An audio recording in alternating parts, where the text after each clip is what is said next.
Hey guys, afternoon. Today we're going to talk about the estimation of dissolved oxygen by redox titration experiment via the Winkler method. So it's really important for us to talk about what dissolved oxygen is, and it's linked to the biological oxygen demand, or the BOD. So dissolved oxygen in rivers and lakes and the sea, it's essential for any form of life. So whether that's marine life or anything like that happening in those rivers, lakes, and the sea. Okay, so oxygen has very low solubility in water.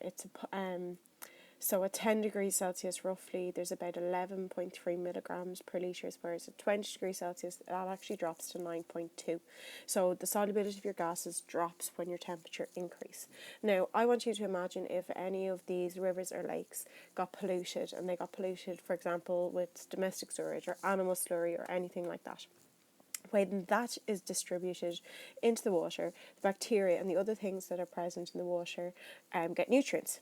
So these nutrients cause the organisms to multiply, and as they break down waste, they give out lots and lots of carbon dioxide, and they use up the oxygen, the dissolved oxygen in the water. And if there's an awful lot of organic waste, the dissolved oxygen can actually get so low that an awful lot of the fish life can actually be killed off. So roughly, for example, if the oxygen drops to zero, the anaerobic bacteria just completely take over, and it can destroy your river. Now, obviously, there's an awful lot of government bodies and stuff like that there to test this and make sure it doesn't happen. So what they came up with is the biological oxygen demand, and this is a really important definition, and the test for this is what today's experiment is about. So our definition for the biological oxygen demand is the amount of dissolved oxygen consumed by a biological or biochemical action when a sample of water is kept at 20 degrees Celsius in the dark for 5 days. The main points about this are that it's carried out by completely filling the two bottles to be tested. You fill them completely to the top. The dissolved oxygen concentration is measured immediately in one of the bottles, and so that means it doesn't increase or decrease. And it's measured using an oxygen sensor or the titration that we're going to talk about today. The second bottle is the one that is incubated in 20 degrees Celsius in the dark for 5 days. And when the 5 days has elapsed, you measure the amount of dissolved oxygen, and the biological oxygen demand is the difference between those two samples. Okay? The reason the second bottle is kept in the dark is to prevent any photosynthesis happening, because if there's photosynthesis happening, that means our oxygen level is going to increase. The reason it's kept at 20 degrees Celsius is that it allows a valid comparison between different water samples, and we know that the rate at which oxygen is used up in the water also depends on that. So in this experiment, the amount of dissolved oxygen in a sample of water is measured using the Winkler method. And in this, it involves collecting your sample in your bottle of water, filling it to the top, stoppering it, putting it in the dark for the 5 days, okay? If you did not fill it to the very top, if you left a little gap, there's a straightaway error in your experiment. It's the gap is going to allow extra dissolved oxygen to get into your sample, so it's really important you fill it right to the top. What we do then is we add some small volumes of concentrated manganese sulfate solution, so MnSO4, and alkaline potassium iodide. So that's a mixture of sodium hydroxide and potassium iodide, and they're added to the water. And the manganese ions, or the Mn2 plus ions, and the OH minus ions from the alkaline potassium iodide react together, and we get a white precipitate of manganese hydroxide. And that manganese hydroxide reacts with the dissolved oxygen, and that reaction forms this brown precipitate, so this brown colour. If the white precipitate doesn't turn brown, it indicates that there's actually no dissolved oxygen present in my sample at all. We then add a small amount of concentrated sulfuric acid, and in the presence of the acid, the iodide ions react with the manganese hydroxide, and we get iodine. The brown precipitate dissolves, and the reddy brown yellow colour of the iodine is observed, and the amount of iodine is determined by a titration then, and we titrate it against sodium thiosulfate. We then, if we know the amount of iodine liberated, we can roughly calculate the amount of dissolved oxygen using our titration. Okay, we actually can't use this method for any water that has chlorine present in it because chlorine is an oxidizing agent, so it actually reacts with the iodines present to give us iodine, so our method wouldn't react. The extra iodine coming from the reaction will give a way higher titration figure. So again, when you're doing this, the bottle is rinsed out, it's filled to the very, very top, and your various chemicals are added as you go. It's really important to remember that you add any of these reagents under the level of the water, and that stops any dissolved oxygen from the air, dissolving any oxygen from the air while adding in the reagents. Both the solutions sink to the bottom because they're quite dense, and both solutions are concentrated so that the minimum amount of water is displayed. So here's our sample set of results. We can see we have a rough titration figure, our second or third, and our average. And remember, for all of our titrations, our average is of the two accurate titrations that we complete. You never include your rough titration figure. We also have the amount of water that we used and the molarity of the thiosulfate solution. Okay, so the first thing we need to do is we need to figure out the moles of what we know everything about. And we know everything about the thiosulfate in this. So to figure out, we're going to start by looking at the thiosulfate.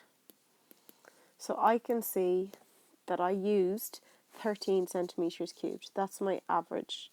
Okay, and we can see its molarity is there.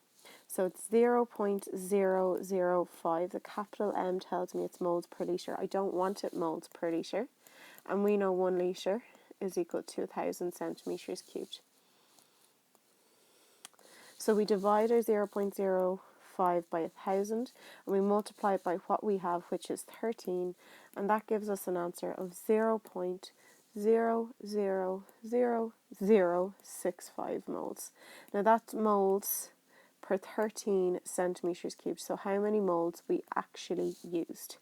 We then need to look at our ratio, and if you flick back to the theory in this, you'll see our ratio is 1:4, and that 4 is actually representing our 0.00065. So if we want to get what the 1 is, we need to divide that by 4. So we take our 0.00065, we divide that by 4, and that gives me an answer of 0.00001625. And that's moles per 50 centimetres cubed. So again, I don't want it in 50, I want it as a moles per litre. So I take my 0.00001625, we divide that by 50. If we wanted it per 1 centimetres cubed, we'd leave our answer as put, but we want it as a litre for now. So we multiply that by 1,000 and we get 0.0000325, and that's a capital M. Figured out our molarity, it's 0.00325 in moles per litre. We don't want, we could also be asked to convert this to grams per litre or ppm. So the first step in this is to figure out our grams. Now remember, when you're dealing with oxygen, oxygen is always diatomic. There is always 2. So when we're calculating the relative molecular mass, we multiply our 16 by 2, so we get 32. So we multiply our moles by 32, and that gives us 0.0104 grams per litre. And to convert that to ppm, we know we need to multiply by 1,000. And when we do that, we get 10.4 ppm. Okay, so now to go through some of the answers for the questions. Why do we use the magnesium sulfate? Because without it, simply the dissolved oxygen won't react and we won't be able to measure how much is there. The iodide that we need to use is actually susceptible to air oxidation, but it's a very slow reaction, so the use of my magnesium sulfate forms my magnesium hydroxide. Concentrated sulfuric acid is used to help the manganese 4 species release the free iodine for the redox reaction. Question 3, why must the bottle be shaken to really help all the dissolved oxygen react? And why are the bottles completely filled? We went through that already, but it's to prevent any additional oxygen from dissolving in the water.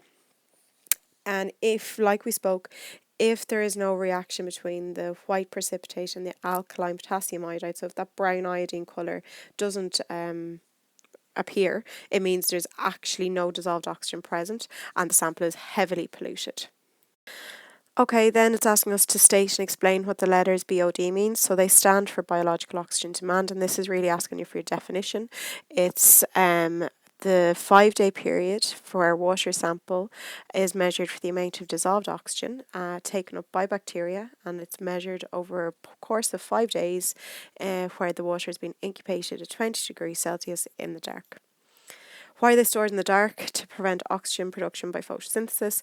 And finally, a nice titration question here. In preparing the pipette for titration, it's rinsed with deionized water, and then it was removed by rinsing the pipette with the iodine.